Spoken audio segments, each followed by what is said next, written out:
Inaasahang dadating sa Netherlands si dating Pangulong Rodrigo Duterte matapos siyang arestuhin sa Pilipinas para iharap sa International Criminal Court. Ang kanya namang dalawang anak nagpasaklolo na sa Korte Suprema para maibalik sa bansa ang kanilang ama.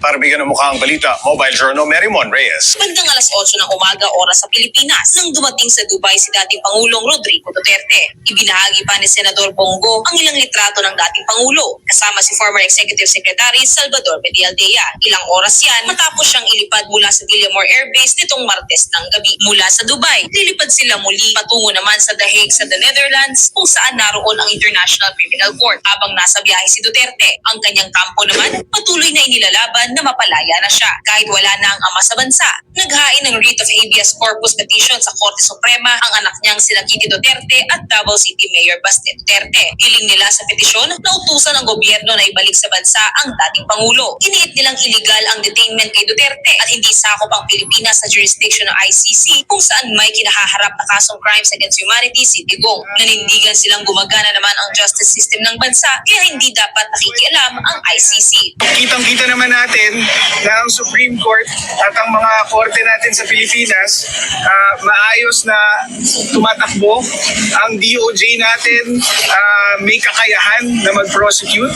In fact, sinight namin sa petition namin ang mga statements mismo ng gobyerno natin sa ICC na sinasabing wala kayong jurisdiction sa amin. Hindi rin daw dumaan sa extradition process si Duterte kung saan dapat ay may pagkakataon siyang masagot ang reklamo sa kanya. Ito, inamin ng gobyerno.